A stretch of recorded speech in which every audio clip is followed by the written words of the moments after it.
SVU next Tuesday on NBC. We've got you covered live from the News Center of Alabama. NBC 13 News at 10 starts now. It's not illegal, but it might make you angry tonight. One of our viewers tips us off to a woman who they say is taking advantage of federal money meant for hurricane victims. Good evening, everyone. I'm Mike Royer. And I'm Fran Curry. Thank you for joining us tonight. We'll have more on that in a moment. But first, our top story, caught on tape, and he didn't even know it. A man commits a murder at a local pawn shop and thinks he's getting rid of some key evidence, but he was wrong. We've shown you kidnappers and a couple of department store thieves, but this week's criminal caught on tape tops them all. Not only was he convicted of killing a pawn shop owner, his plan to hide his tracks backfired twice. You may remember the double murder at this 280 pawn shop in 1996. Owner John Burleson was killed. You might even remember seeing this security video. That 17-year-old Marcus Presley in the red shirt holding a gun. But what you may not know is what happened next. The individual saw a security camera in the pawn shop, realized that it was being videotaped, and they found the VCR where the tape was recording, took that tape with them, and destroyed it and discarded it. What Presley didn't realize was Burleson had a backup. And that brings us to Presley's interrogation. Shelby County detectives have just shown him the video he believed was destroyed. Watch. After the detective leaves the room,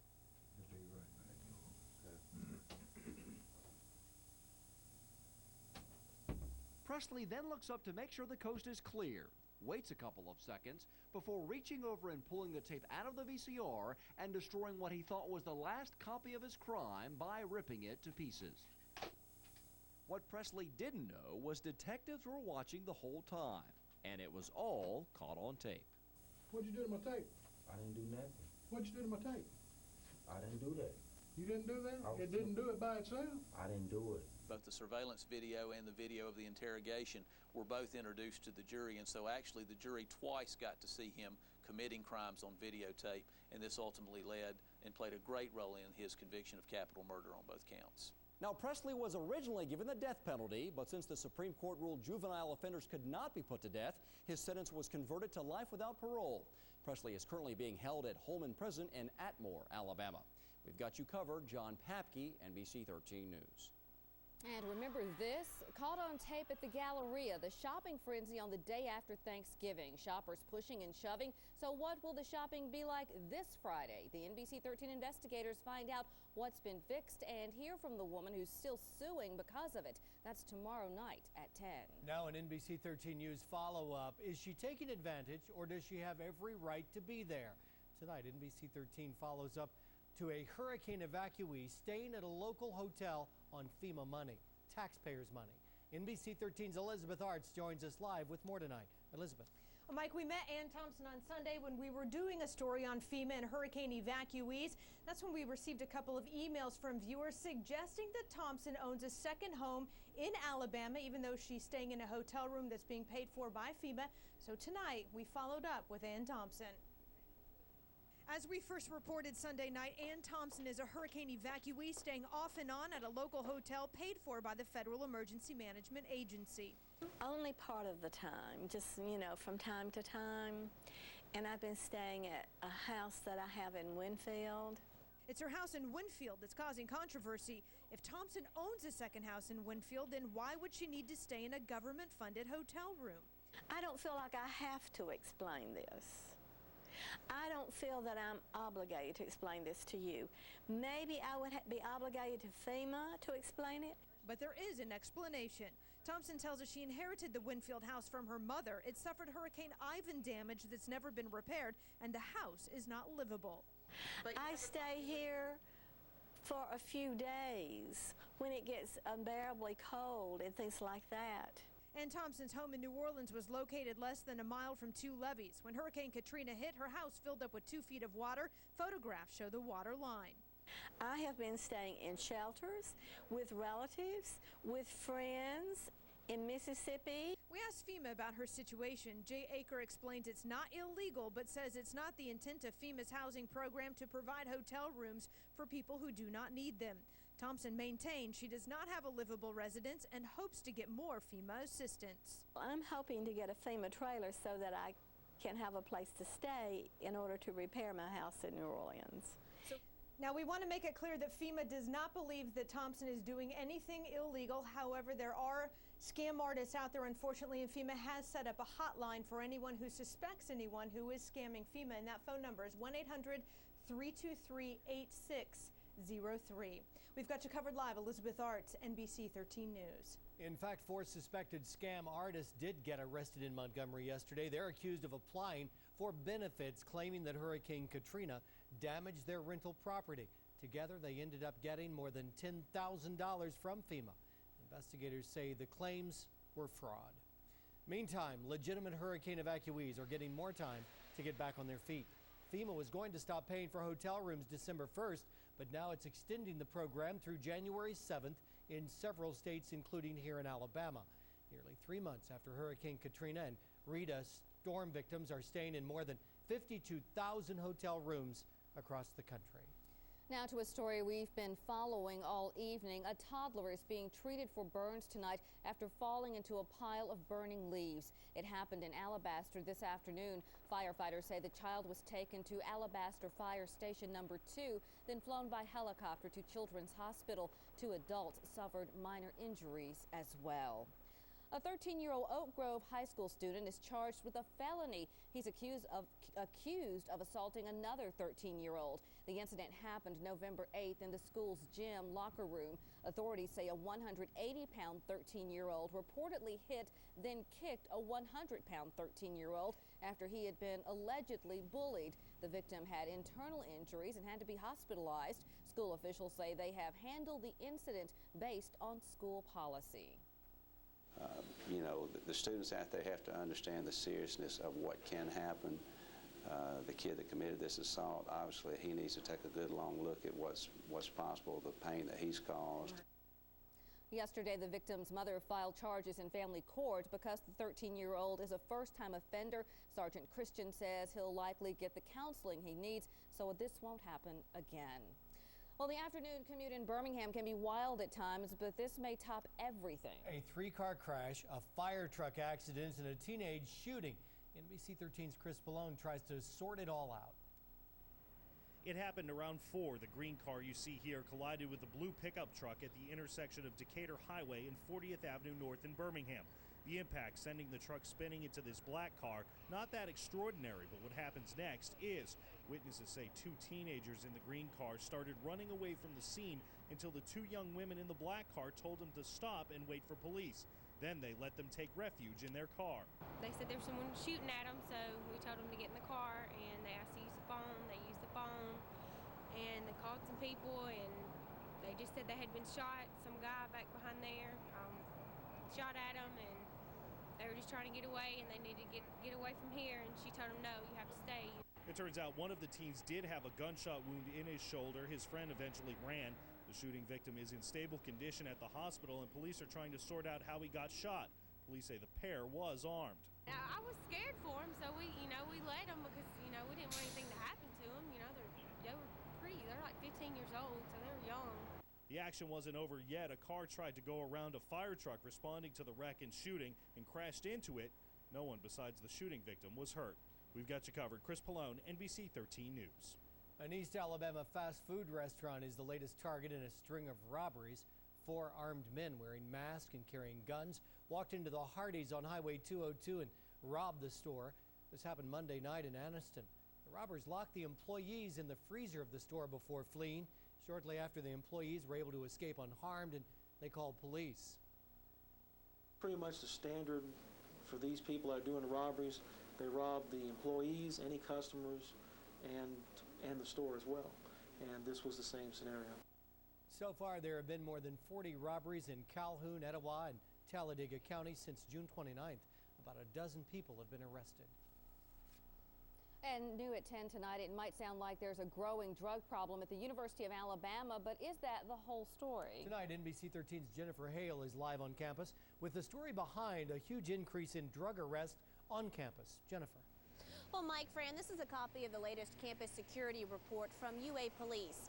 It details how many people were busted for drugs both on campus and inside dorm rooms in the year 2003 versus 2004.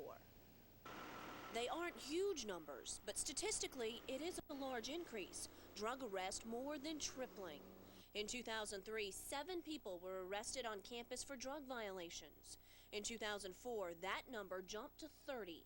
And in dorms, campus police arrested 2 people in 2003, 10 in 2004. If you know enough people, you can always, get something to drink or some drug that you want. It's not really a hidden secret. It's not something you're going to talk about in physics class, but on a Friday night, it's common conversation. College administrators say the number of arrests is up because the enforcement procedures are working better. I think what it really is an indication of is the residential community leadership. The students are working hard to build a community where everyone feels comfortable and safe. But is drug use becoming a more widespread problem? The students we spoke with say absolutely not. I haven't noticed any difference myself. It's college, there's going to be drugs. If there is an increase in noticeable drug use, that students have gotten careless other than students have just discovered drugs or that it's a new thing on campus. Students say by far, alcohol wins out when it comes to partying on the weekend. I do go out and party quite a bit, but I never see any drug use. I see a lot of alcohol. Now, one interesting thing about this campus security report, as arrests for drug violations went up, arrests for alcohol violations went down. In fact, the number of alcohol violation arrests, both in dorm rooms and around campus, dropped by more than 50% in the year 2004, as those drug arrests were going up. We've got you covered live in Tuscaloosa. Jennifer Hale, NBC 13 News. Governor Bob Riley presses on with his push to boycott Aruba over missing Mountain Brook teenager Natalie Holloway. As promised, the governor has sent letters to the 49 other governors urging them to join his call for a boycott. In the letters dated November 17th, Riley blames the Aruban government for what he calls missteps, miscommunication, and inconsistencies plaguing the investigation. Holloway was on a graduation celebration trip back in May when she disappeared. A Japanese soldier reported missing is safe at home tonight. Security workers spotted Shingo Miyamoto early Tuesday morning in a waiting room at Tuscaloosa's DCH hospital. Miyamoto speaks little English. He got separated from his wife after the two came to Tuscaloosa from an Air Force base in Mississippi. Birmingham's 9-member city council was sworn in today. William A. Bell, Sr. Do solemnly swear or affirm. Do solemnly swear. 4 council members are new to office and 5 are serving the city for another term after re-election in October. After their swearing in, city council members quickly went to work electing officers. Carol Smitherman is the new council president. Miriam Witherspoon was elected president pro tem. The Jefferson County Commission is helping to pick up the tab to restore the Sears building downtown. Officials agreed today to spend $285,000 over 7 years to help restore the downtown Birmingham building. Plans are underway to turn that structure into an entrepreneurial center. Wachovia customers can now see their bank statements in Spanish. The bank is the first major institution to offer such a service. Wachovia customers can get their statements in Spanish for free. For more information about this new service, call 1-800-WACHOVIA. Well, starting today, drivers can travel wide open interstate from Jasper to Memphis. Road crews finished last-minute work on part of Corridor X in Walker County. The ribbon cutting officially opened a 20-mile stretch of the road, now called Interstate 22. It promises major travel and economic changes for West Alabama. It's going to open up travel. It's going to open up industry, retail business. Anytime you have a new facility, new road like this, you're going to have enhancements. The final phase of I-22 will connect with I-65 in Birmingham within 6 years. The Public Interest Research Group is out with its annual list of toys to warn parents about with Christmas shopping coming up. In addition to detachable objects they could choke on, this year's report also emphasizes other toys, a chemical that's used to soften plastic in toys, warning that parents that some scientists have linked these chemicals to birth defects and cancer. 161,000 children under the age of 15 sought treatment for toy-related injuries in 2004. 16 children died. Even one toy-related death is too many because these deaths are preventable. Phthalates have been around, they've been in toys for 40 years, and there has been absolutely no finding that they have ever caused harm to anybody.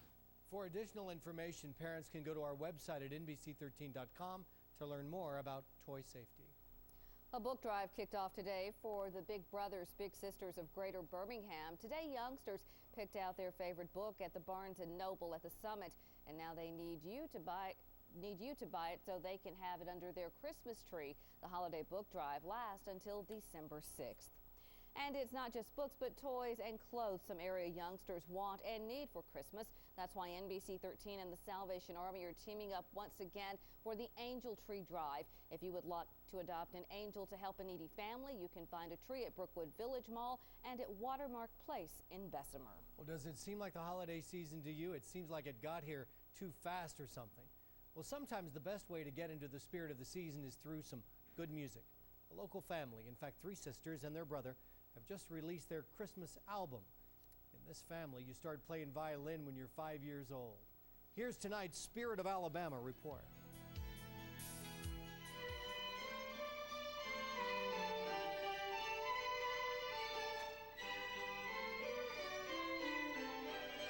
They are sisters Karis, Kimmel, and Colson, all fine violinists, all homeschooled, all on the same page when it comes to their love for music. But it never loses its edge. Every day is a new experience, a new adventure, new journey. Karis Lamb is the oldest, the most experienced musician. She is now attending the University of Alabama on a music scholarship. Along with sisters Kimmel and Colson and brother Caleb, the Lamb family has performed together in churches and public events. They don't just play sacred or gospel songs, but popular music and fiddle tunes too. Last year, the Lamb family released their first album and knew they wanted to do another, preferably a Christmas album. We never imagined that we would have the opportunity to share our music with such a variety of people in some very unique places, and really not only in the Birmingham area but throughout our state. And it has really been an incredible musical journey for our family. The youngest of the Lamb family is son Caleb. You'd think having 3 older sisters could be tough. It's pretty cool. It is? Yes, sir. It has its advantages. What are they? Well, for one thing, you get to live with, 3 sisters, and you get to have 4 mothers. The Lamb family's latest project is their first Christmas album. Here's a sample.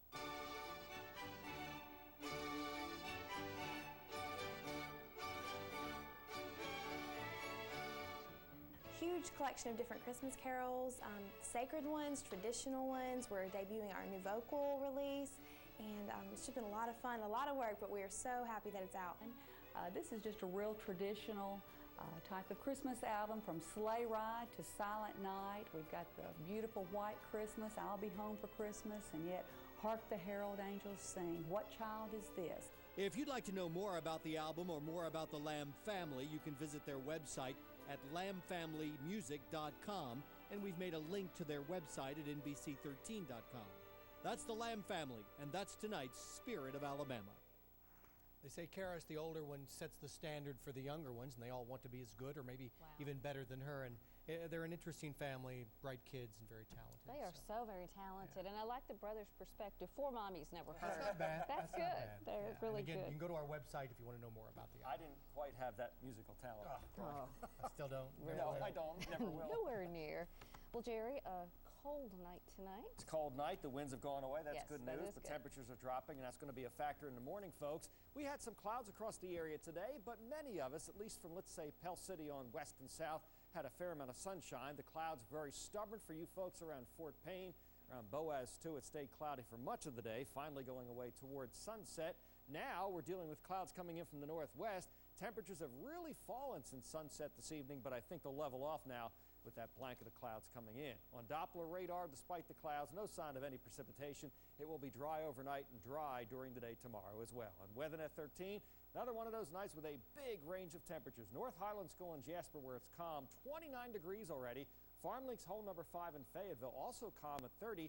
Just a little breeze stirring things up in downtown Birmingham at the Advent Episcopal School, 41 degrees. Big range of temperatures. Once the clouds move in, I think things will tend to equal out just a bit. Weather headlines now for the next few days, shaping up like this. Number one, overnight tonight, freezing cold, already there in many areas, obviously. Less wind tomorrow. Looks like a dry, breezy Thanksgiving with afternoon high temperatures somewhere in the upper 50s or so. Maybe not quite as warm as we originally felt. There's the rainstorm we dealt with yesterday. It's now way gone from us. It's causing some lake effect snows now in New York State and Pennsylvania. Here the clouds coming in rapidly in the jet stream flow from the northwest. A little bit of snow in Minnesota now. That will be a factor tomorrow. It's going to track across Chicago. Not much snow, maybe an inch, but in O'Hare Airport tomorrow, it's so busy, of course, that could be a factor for any flights going through there. Anyway, these clouds will come southward. I think a mixture of clouds and sunshine here tomorrow. But the rain, the snow stays north of us and will not be a factor here. Looks like we won't have any real rain chances again until very late in the weekend, Sunday night, more likely on Monday when we'll deal with some thunderstorms. Temperatures now in the 30s and 40s across the area. It's not as cold to the west of us. Indeed, it's beginning to warm up nicely now in places like Dallas, Texas, and Kansas City. And some of that milder air will come in here, so I think we'll see middle to upper 50s tomorrow. Then temperatures probably in the upper 50s come Thanksgiving.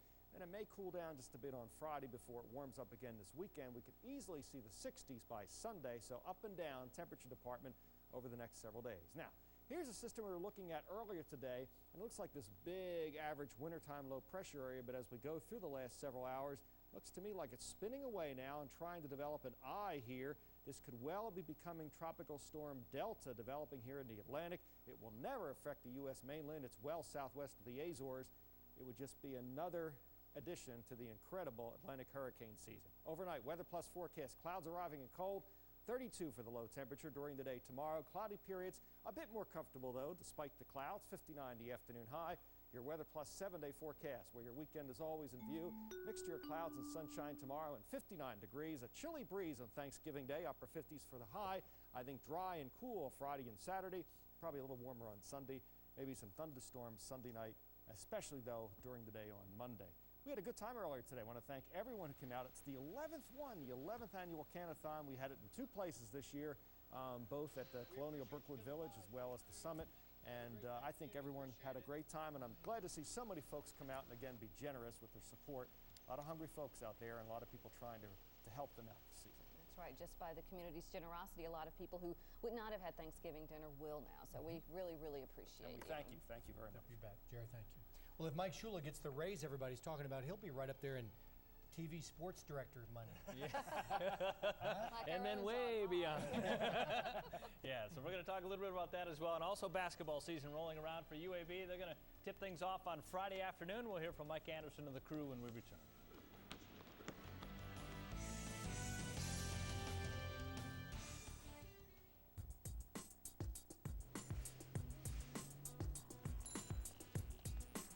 Restyled, reconfigured, reimagined. The Accord from Honda. Cut through the clutter. Lease an Accord for $239 a month with a total drive-off of $19.99 for well-qualified customers. Tonight, Jay's all new, and Tom Arnold sure is looking forward to his Thanksgiving.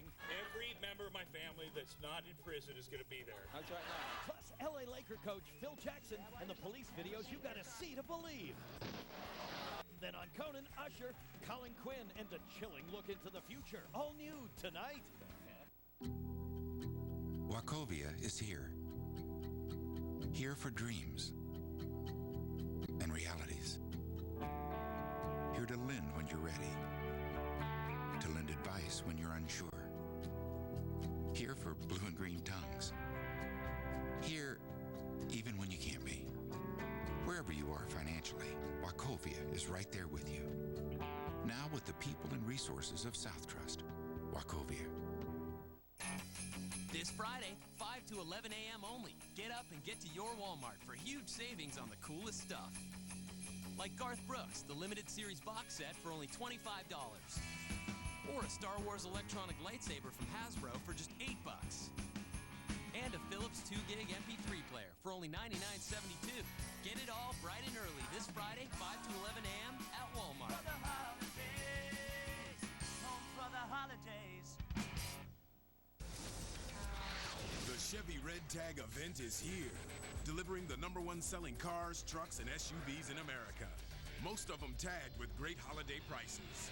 The price on our tag is the price you pay, not a penny more. Get an 06 Colorado regular cab LS with available street pack for the red tag price of $14,186 after cash back. The Chevy Red Tag event. See red, save green. See your Alabama Chevy dealer.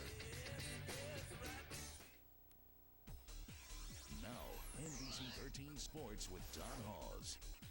Well, a day off for both football teams at Alabama and Auburn. In fact, they'll be off for a week or so, at least now that the regular season is wrapped up. Bama probably won't get back on the practice field till December the 14th. Auburn could get back at it next week, but only if Arkansas upsets LSU Friday afternoon, and that would send Auburn to the SEC championship game against Georgia. We won't know for sure until after the SEC title game where Auburn and Bama will go bowling, but BCS officials today released a list of teams still in the running for the 4 marquee games, and Auburn is on it at 9-2, still an outside, be it an all very outside shot. The Tigers could get an at-large bid to either the Sugar, Orange, or Fiesta Bowl. More than likely, though, they are headed to the Capital One Bowl in Orlando on January 2nd, perhaps against Ohio State or Wisconsin. Bama, meanwhile, looks like destined to play Texas Tech in the Cotton Bowl in Dallas on January the 2nd as well. Well, Phil Fulmer off the hook in that slander and libel case filed against him by former player Kenny Smith and his mother. They sued Fulmer and the NCAA for $480 million. They claimed they were defamed when Fulmer told NCAA investigators that Smith's mother was involved with the Bama assistant coach.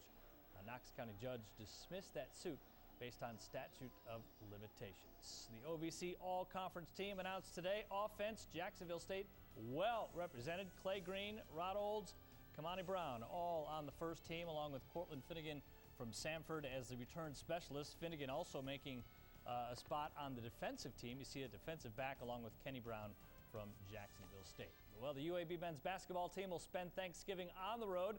They play the season opener at the Basketball Hall of Fame Tip-Off Classic against UMass. That one will be Friday at noon. It'll be broadcast nationally on Fox Sports. Question is, how ready are Mike Anderson, and the Blazers for that opener? NBC 13's Shari Williams has the answer. With 2 exhibition games under their belts, it's time now for the UAB Blazers to face the real deal. Their season opener is this Friday on the road against UMass. Whether we're ready or not, we got to play. But I think our guys are anxious to get out, and I'm anxious to see how we come out and perform. UMass has only 1 senior on their team, while UAB has 7, a strength this coach hopes he can rely on.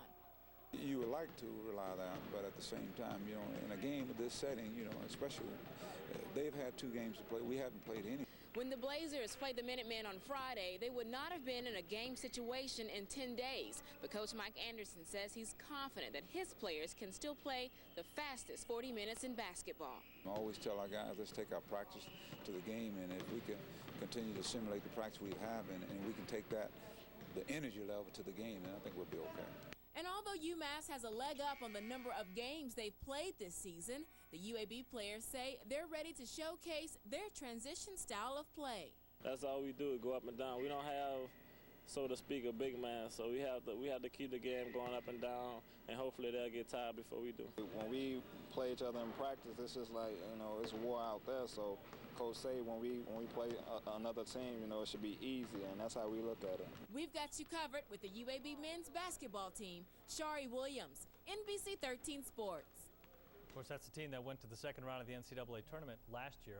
Always fun when Mike Anderson and those guys break out their season. Looking forward to it. Should be fun. When you know a game is easier than your practice, practice is pretty tough. Yeah, again, noontime Friday, Fox Sports. It's a national broadcast. Cool. Don, thank you. We're going to take a break, and we'll be right back. Providing insurance and financial services in Bessemer, see State Farm agent Stan White.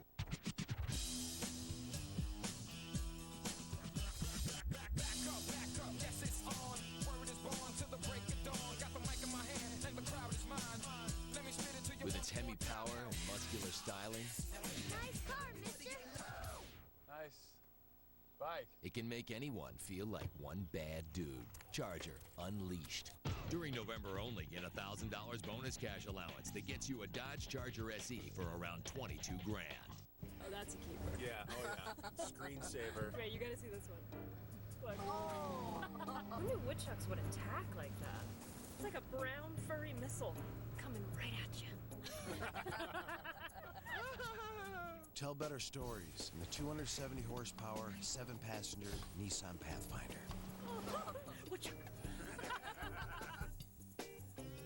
Lease the new 7-passenger Nissan Pathfinder at the special introductory rate.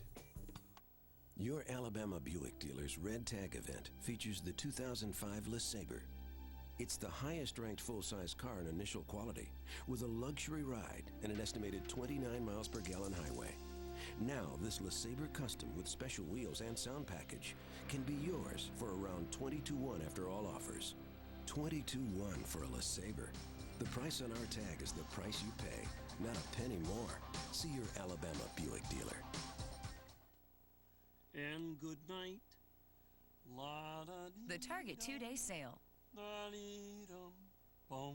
starts Friday at 6 a.m. Choose who will tuck you in or wake you up early to shop. Sign up for your wake-up call at Target.com. It's never too early to save. Wake up! Everyone loves a good joke, but not when it's hurtful to others. Hate should never be a punchline. Brought to you by GMC. Log on to NBC13.com and register to win a family 4-pack of tickets to Dragon Tales Live. The Miss Olympian pageant at Mountain Brook High School wrapped up tonight. 26 contestants competed in interview, evening wear, and talent. As a judge, I got to know some young people who are socially conscious, very talented, and philanthropic, traveling on mission trips around the world and right here in Birmingham. Special thanks to Abby Andrews and Gigi Reiser, who took really good care of us, all of us who were judges. And we just got the winners in. Fourth runner-up was Elizabeth Ragland.